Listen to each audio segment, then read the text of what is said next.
આ તરફ સુરતના મહુવા નવસારી રોડ પર એક ટ્રકમાં ભીષણ આગ લાગી હતી। કપચી ભરીને ટ્રક બુધલેશ્વર ગામની સીમમાં પહોંચી ત્યારે અચાનક જ આગ ભભૂકી ઉઠી અને જોતજોતામાં આગે વિકરાળ સ્વરૂપ ધારણ કરી લીધું। આગની જ્વાળા એટલી વિશાળ હતી કે આગ પર કાબુ મેળવવો મુશ્કેલ હતો। ઘટના અંગે બારડોલી ફાયરની ટીમને જાણ કરાતા ફાયર વિભાગની ટીમ ઘટના સ્થળે પહોંચી આગ પર કાબુ મેળવી લીધો હતો। મહુવા પોલીસ પણ ઘટના સ્થળે પહોંચી જરૂરી કાર્યવાહી હાથ ધરી હતી। ટ્રકમાં આગ લાગવાનું ચોક્કસ કારણ જાણી શકાયું નથી। રિવોલ્વરથી ગોળી મારી દઈશ આ વાત કરી પોલીસ કર્મીએ। વિડીયો વાયરલ થયો, સાહેબ થઈ ગયા સસ્પેન્ડ। પોલીસ અને જનતા વચ્ચે સુમેળ રહે તે માટે પોલીસ સતત પ્રયાસ કરતી હોય છે, પરંતુ કેટલાક કર્મીઓના કારણે પોલીસની છબી સતત ખરડાતી રહી છે। અમદાવાદ શહેરમાં પોલીસની દાદાગીરીનો વિડીયો વાયરલ થયો। નરોડા વિસ્તારમાં હંસપુરા ચોકી પાસે એક લક્ઝરી બસને રોકી પોલીસ દંડ લઈ રહી હતી।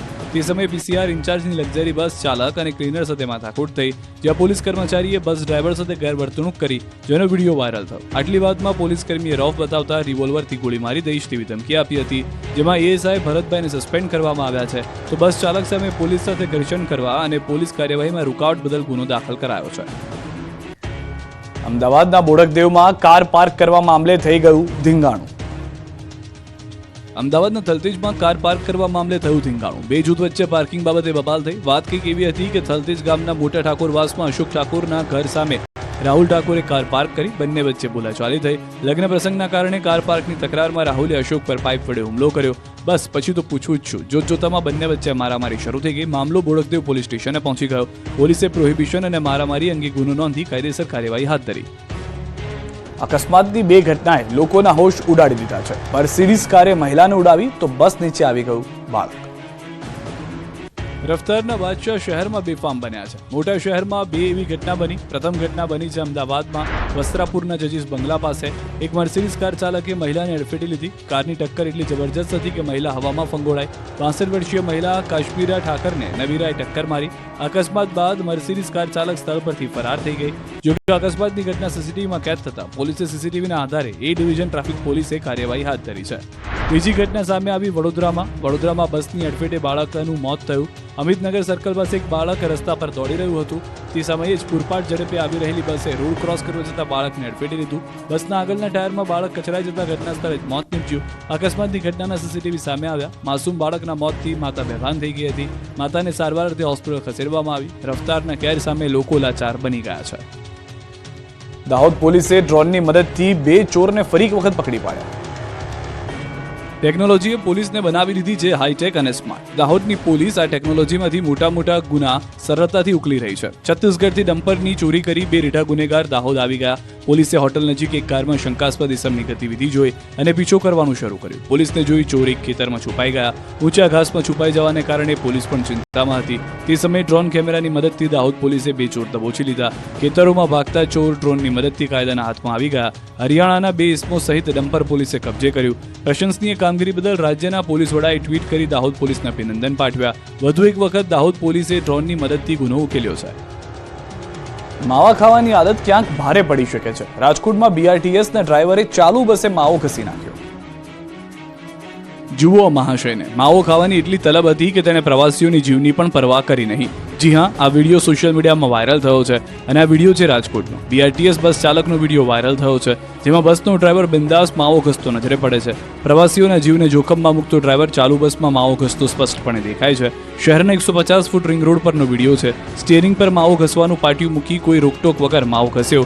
બસ ચાલતી હતી, ડ્રાઈવર માવો ઘસવામાં મશગુલ હતો। તેણે જરા પણ વિચાર ન કર્યો કે અકસ્માત સર્જાશે તો આટલા પ્રવાસીઓનું શું થશે।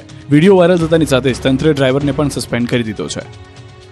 નવસારીમાં ભર ઉનાળે ભૂવો પડ્યો। રસ્તામાં ટ્રક ફસાતા તંત્રની કામગીરી સામે સવાલો ઊભા થયા। નવસારીમાં તંત્રની પોલ ઉગાડતો ભૂવો પડ્યો। વગર વરસાદે રસ્તાઓ પર વાહનો બેસી જતા લોકોને પણ આશ્ચર્ય સર્જાયું। વાત શહેરના જૂના થાણા વિસ્તારની છે, જ્યાં એક કપચી ભરેલી ટ્રક અચાનક રસ્તામાં બેસી ગઈ। ટ્રકનું અડધું ટાયર એક મસમોટા ખાડામાં ફસાઈ ગયું। જૂના થાણાની ગ્રીડ તરફ જતા માર્ગ ઉપર ભૂવો પડતા ટ્રક ભૂવામાં ફસાઈ। હાલ જૂના થાણા વિસ્તારમાં રસ્તો નવો બનાવવાનું કામ ચાલી રહ્યું છે। એ ભૂવા પહેલા પડતા કોન્ટ્રાક્ટરની કામગીરી ઉપર પણ સવાલ ઊભા થયા છે। ઘટનાની જાણ પાલિકાની ટીમને થતા સંબંધિત અધિકારીઓ ઘટના સ્થળે પહોંચ્યા હતા। ભૂવામાંથી ટ્રકને બહાર કાઢવાના પ્રયાસો શરૂ કરાયા હતા। ભાજપના જ ધારાસભ્યએ આરટીઆઈ અંતર્ગત મોટો ધડાકો કર્યો છે। સુરતમાં ભાજપના ધારાસભ્ય અરવિંદ રાણાએ મોટો ઘટસ્ફોટ કર્યો. આરટીઆઈ ખંડણી વસૂલવાનું હથિયાર હોવાનો ધારાસભ્ય અરવિંદ રાણાએ દાવો કર્યો.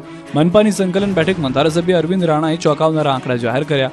આરટીઆઈ માગી ખંડણી વસૂલતા 18 લોકોના નામો જાહેર કર્યા. સેન્ટ્રલ ઝોનમાં 18 લોકોએ 10,590 ખાનગી મિલકતોની માહિતી માંગી. આરટીઆઈના આંકડા અને 18 વ્યક્તિની વિગતો રજૂ કરી ચોંકાવનારી વિગત આપી. 18 લોકોએ આરટીઆઈ કોના ઇશારે કરી તેની તપાસ કરવા માંગ કરી. લેખિતમાં પાલિકા કમિશનરને પણ પત્ર લખી રજૂઆત કરી.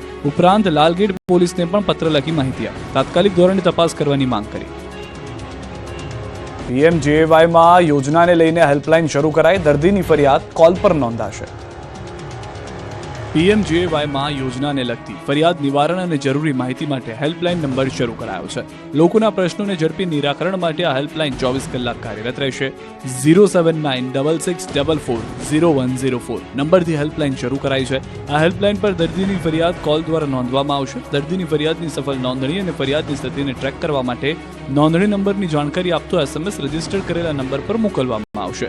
બાદમાં ફરિયાદના નિવારણ માટે સંબંધિત અધિકારીના એસએમએસ તથા ઈમેલ લિંક થકી ફરિયાદની વિગતો મોકલવામાં આવશે. અંબાજી મંદિરમાં એક મેડિકલ કેમ્પનું આયોજન કરવામાં આવ્યું.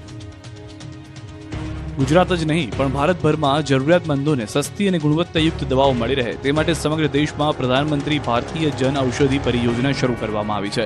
આ યોજના હેઠળ અત્યાર સુધીમાં 15,000થી વધુ જન ઔષધિ કેન્દ્ર કાર્યરત છે. આગામી સમયમાં 25,000 સુધીનો આંક પહોંચે તેવી શક્યતાઓ છે. જોકે લોકોમાં જાગૃતિ ફેલાય તે માટે ગુજરાતમાં 1 માર્ચથી 7 માર્ચ સુધી જન ઔષધિ સપ્તાહની ઉજવણી કરવામાં આવી રહી છે. યાત્રાધામ અંબાજીના ચાચર ચોકમાં એક વિશેષ હેલ્થ ચેકઅપ કેમ્પનું આયોજન કરવામાં આવ્યું હતું. અંબાજી મંદિરના સુરક્ષા કર્મીઓ સહિત અન્ય કર્મચારીઓના વિવિધ પ્રકારના બ્લડ ટેસ્ટ, આંખોના ટેસ્ટ સહિતના અનેક આરોગ્યલક્ષી ચેકઅપ કેમ્પ અંદાજે 500 જેટલા કર્મચારીઓના કરવામાં આવ્યા હતા. જેમાં જરૂરિયાતમંદોને ચશ્માનો પણ વિનામૂલ્યે વિતરણ કરવામાં આવ્યું હતું. ગુજરાતમાં હાલ 80થી વધુ જન ઔષધિ કેન્દ્ર શરૂ કરવામાં આવ્યા છે અને હજી સંખ્યા વધારવામાં આવી રહી છે. બજારમાં ખાનગી મેડિકલ સ્ટોર્સમાં જે ભાવ દવા મળે છે તેનાથી 50થી 90% સુધીના રાહત દરે દવાઓ જન ઔષધિ સ્ટોરમાં પણ વેચાણ કરવામાં આવે છે. આ કેમ્પમાં ગુજરાત રાજ્ય ઇન્ડિયન રેડક્રોસ સોસાયટી દ્વારા આયોજન કરવામાં આવ્યું. સુરત શહેર વધુ એક રેકોર્ડ પોતાના નામે કરી ચૂક્યું છે. ગુજરાતના સૌથી મોટા રેલવે અંડરપાસનું લોકાર્પણ થયું. સુરતમાં ગુજરાતના સૌથી મોટા રેલવે અંડરપાસ બ્રિજનું લોકાર્પણ થયું. પ્રદેશ ભાજપ અધ્યક્ષ અને કેન્દ્રીય જળશક્તિ કેબિનેટ મંત્રીના હસ્તે અંડરપાસનું લોકાર્પણ થયું. આ બ્રિજ 502 મીટર લાંબો છે. આ બ્રિજથી ટ્રાફિક જામ અને રેલવે ફાટકમાંથી લોકોને રાહત મળશે. અંડરપાસમાં 1.5 કરોડ રૂપિયાના ખર્ચે અત્યાધુનિક HVAC સિસ્ટમ પણ મૂકવામાં આવી છે, જે વાહનોના ધુમાડાને દૂર કરીને તાજી હવા સુનિશ્ચિત કરશે. આમ રાજ્યના સૌથી લાંબા BRTS રૂટ પર